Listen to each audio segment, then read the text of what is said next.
Hello, I'm Kenshi. I'm a professional chef, and today, what I'm going to show you is how to cook a perfect ribeye steak with the techniques I've learned over my 15 years of cooking. Cooking this ribeye steak is not that complex. It's crucial to adhere to these instructions and demonstrate some sensitivity. No recipe is set in stone. Don't base everything exactly on what I tell you. If suddenly the pan is too hot, then lower the heat. If the salt is too much, decrease its quantity. Have that sensitivity, and by following the steps and trusting in the moments of relaxation, the moments of tempering, you will achieve excellent meat. Before cooking the sirloin steak, I'm going to show you how to select a good piece of meat at the butcher's. This is a sirloin steak weighing around 300 grams. Grass-fed refers to a cow that was fed healthily and allowed to roam. Normally, the cows that we use in the butcher shop, and especially in Argentina, we evaluate the quality of the meat depending on the tenderness. The meat must be tender from a feedlot cow. This feeding and breeding method involves the stationary cow consuming medicated, balanced food all day. Yes, it makes the meat tender but less flavorful. In this instance, a pasture cow has been strolling, grazing, and fed differently. And what we can see is, in all the intrinsic fat within the muscle, there is much more marbling of fat. And another issue is the fat on the outside. We usually also believe that the fat has to be white to be of high quality, and the reality is that a slight yellowish color, depending on the type of feed it has, guarantees much more flavor. We in Argentina traditionally eat it medium or medium plus, what is called in gastronomy, which is about 60-62 degrees where the meat is pink. But it's not raw, it's not completely red, it doesn't bleed. And in gastronomy what exists is blue, which is the juiciest point there is, where the meat suddenly has bluish notes, then it's juicy, medium, and cooked. There's always a gray area or a midpoint among all those points. Today, we are going to work with medium cooked meat, which is between 55 and 62 degrees. This point enables you to experience the juiciness at an organoleptic level, and the blood promotes salivation. The flavor is in the saliva, it's highly concentrated, making the tastes much more noticeable. The meat's texture is significantly tenderer. The important thing is that by following the points that I'm going to give you today, you will be able to select the degree of doneness or the cooking point that you wish to eat. The next step is to temper. What is tempering? It's the process of bringing the meat to room temperature before cooking by removing it from the fridge. Depending on the size, the weight, the portion of meat, the more time we will take the meat out of the refrigerator beforehand. Why is this? Since you suggest, we'll cook the meat on a griddle in this case. If we take the piece of meat from the fridge and put it directly to cook on the griddle, that meat will be at 2, 3, 4 degrees at most. The cooking process is much more intense. Initially, the griddle will heat up the meat, eliminating the refrigerator temperature before beginning to cook it at 45, 50, 55, 60 degrees, as previously mentioned. The concept isn't entirely organic.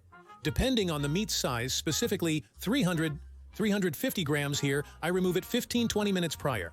The idea is that it's not cold from the fridge, so that when it comes into contact with the griddle in this case, it enters the cooking process more organically and the temperature rise is more gradual. We season and salt the meat simultaneously. We have medium grain salt, which could also be fine salt or sea salt. I prefer medium grain salt for cooking. Why do we salt the meat beforehand? Many Argentinians salt their meat directly on the grill during barbecues. The same criterion, or similar to tempering, the larger the piece of meat, the earlier it needs to be salted, because my intention is, at the moment I cut the piece of meat and eat it, the salt is not only on the surface of the meat, but has managed to get inside the muscle. So if I take this 300-gram piece of meat out, 15 minutes before from the fridge to temper it, and at the same time I salt it, the same amount of salt that you would naturally put to eat it, the salt will start to slowly get inside the muscle, and I can then ensure that the whole piece of meat is evenly salted. I'm interested in applying the usual amount of salt on all sides of the meat piece. I prefer to put a little bit on each side, but make sure that all sides of the meat, and at the time of eating it, I will be able to eat with the same salt criterion. I'll leave this salted meat to temper for 15 minutes. Keep in mind the time before the meat comes out. While I advise you to salt this piece of meat 15 minutes before at the same time we temper it, it's also not good to salt it and leave it all night in the fridge, because in some way what we are doing is dehydrating the meat too much, and that's not the intention. It involves salting it correctly to penetrate the muscle without losing juices. I'm sure if I leave this salted meat in the fridge overnight, there will be a small pool of blood tomorrow because salt dehydrates. We're going to move on to cooking the meat now. In this case, I chose an iron griddle. Why iron? It's quite thick, and what it does is distribute the heat very well. The heat is not going to concentrate only in the center.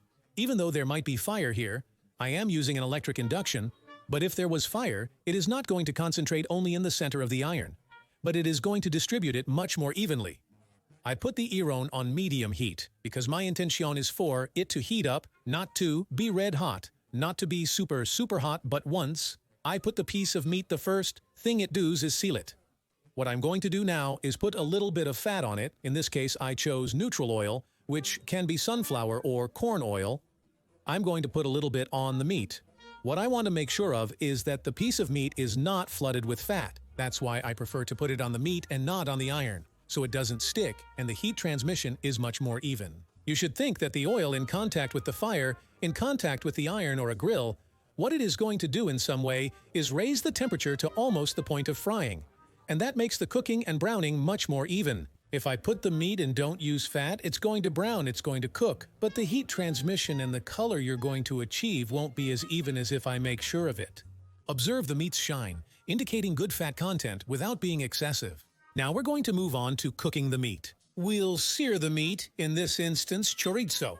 What is searing? It's putting any piece of meat or any food at a high temperature.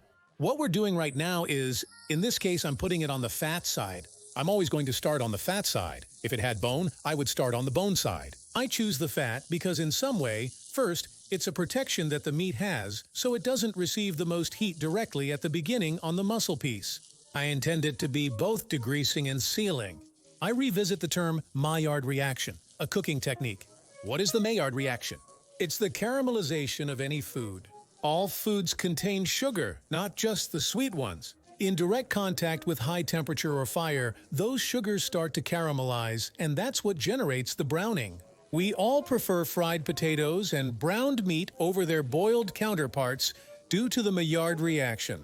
That salty, caramelized flavor, that stuff that sticks to the pan, all of that is what we're always or almost always trying to find when we cook. I start on the fat side, and right now what I'm doing is a medium-high pan.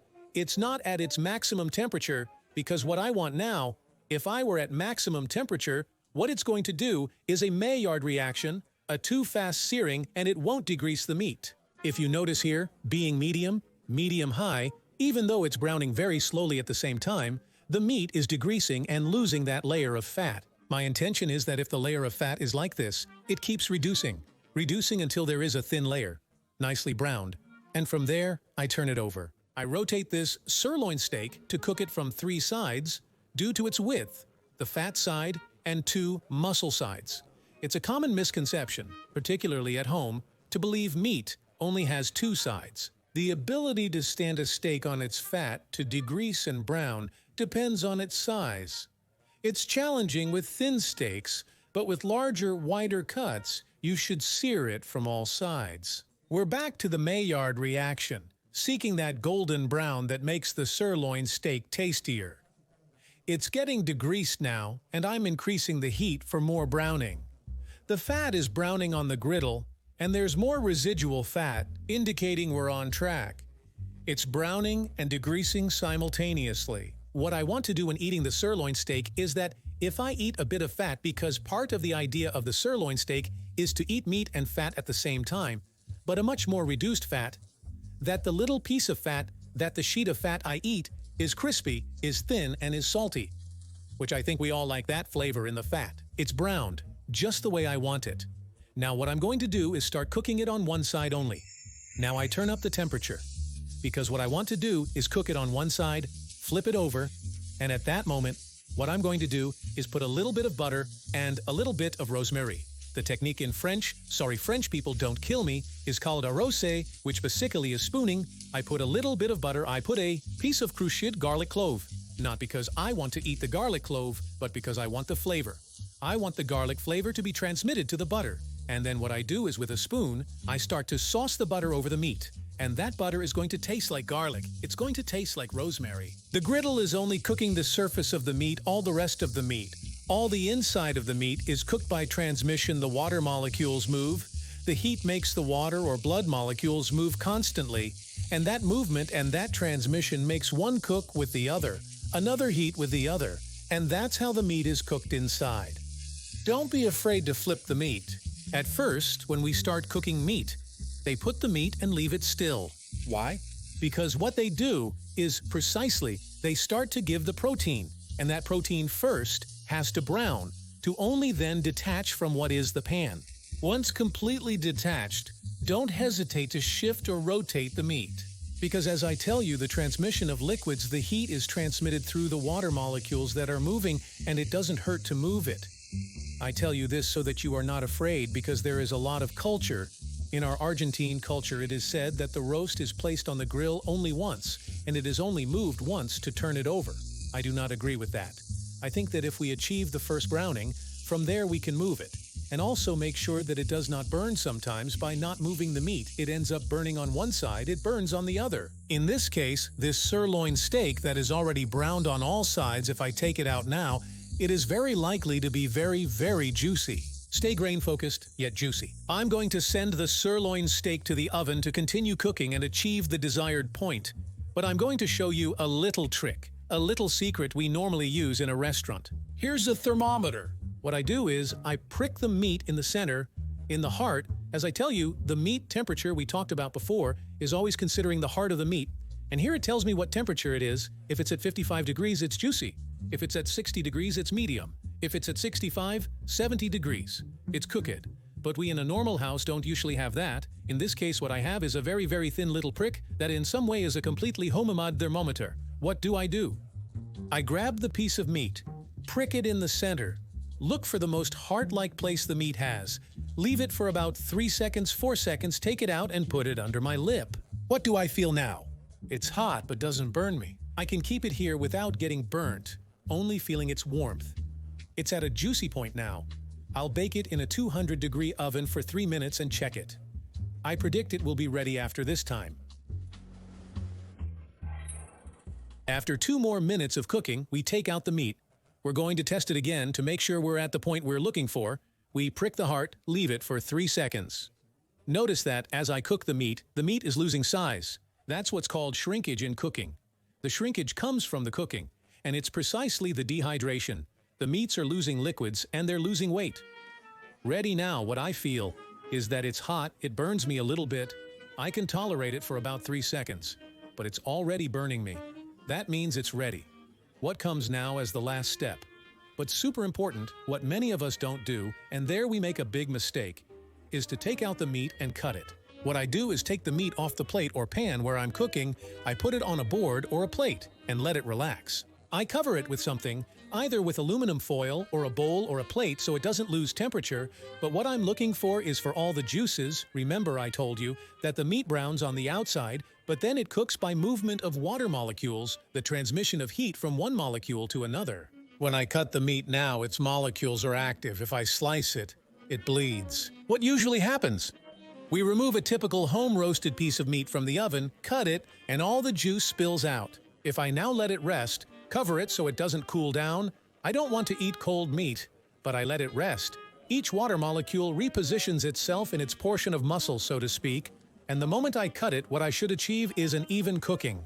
Regardless of the level of cooking, from rare to well done, the meat should be cooked evenly throughout. I'll only see the golden surface, but the inside should have the same color. The time we let the meat rest depends on the size of the muscle, just like the salting and the previous tempering. In this instance, I'll let it sit for roughly 10 minutes. What do you notice? Beyond the fact that the meat bleeds when we cut it quickly and without letting it rest, is that suddenly that juicy point or that pink point that we achieve is going to be only in the heart of the meat, and on the outside it is going to be gray. It is going to be golden, gray, juicy, gray, golden, and that's because we didn't let the water molecules relocate to their respective places. As the meat rests, we'll create a classic Argentinian accompaniment, chimichurri. There's no specific chimichurri recipe, although there are some basic ingredients that we Argentinians use. which are mainly dry spices, a medium, which is usually olive oil or neutral oil, and a type of vinegar. Then to that you can add many more things. Chimichurri is said to come from the term "gimme the curry," as if in any region, in any culture, there is some type of chimichurri. Whether it's in India with curry, us making a chimichurri, or the Spanish using a sofrito. So what I'm going to use for my chimichurri recipe are the basics, which in this case are dry oregano, dry ground chili, smoked paprika, olive oil, and a vinegar, which in this case is a wine vinegar. What I'm going to add are some fresh ingredients, some aromatic herbs, which in this case are fresh parsley and thyme, a bit of green onion, a clove of garlic, and some roasted bell peppers. Fresh thyme, I de-leaf it a little bit and chop it just so it's smaller within the chimichurri. We use dry oregano. The quantities depend on each person's taste, especially when it comes to the spicy part. In the case of ground chili, I like it spicy but not super invasive. I put half a tablespoon paprika, which in this case is sweet but smoked, which will give it color and will give it a bit of that smoky note, and vinegar is essential. A good vinegar, the vinegar that you like, what I do is 1.5 parts vinegar to 2 parts oil. I like my chimichurri to be acidic. I estimate that's about right. We'll check. The last thing I need is salt. In this case, I have flake salt, which, while being salt, also gives it texture, gives it a bit of crunch. I blend. It needs to be a fluid, a sauce, or a vinaigrette. We're good. And now the plating. The meat is rested for 10 minutes. What I do is cut it. And what should happen? Let's see what happens. But what should happen is that there is even color throughout the cooking of the meat.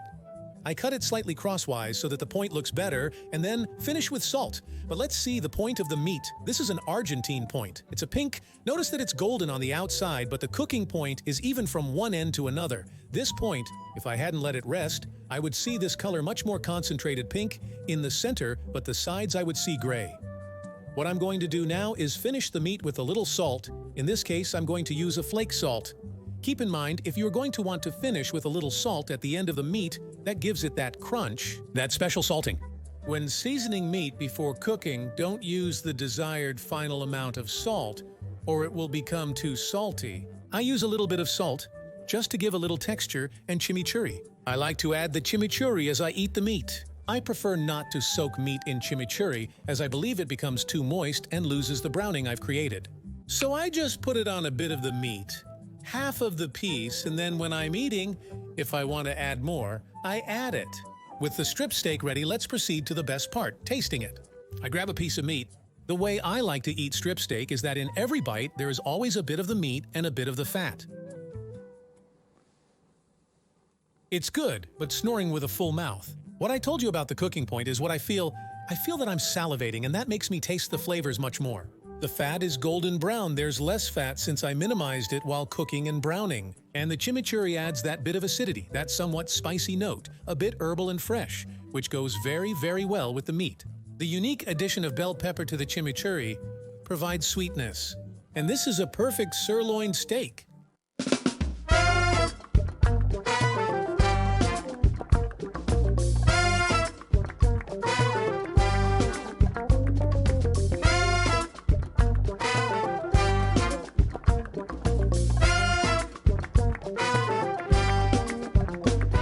Thank you.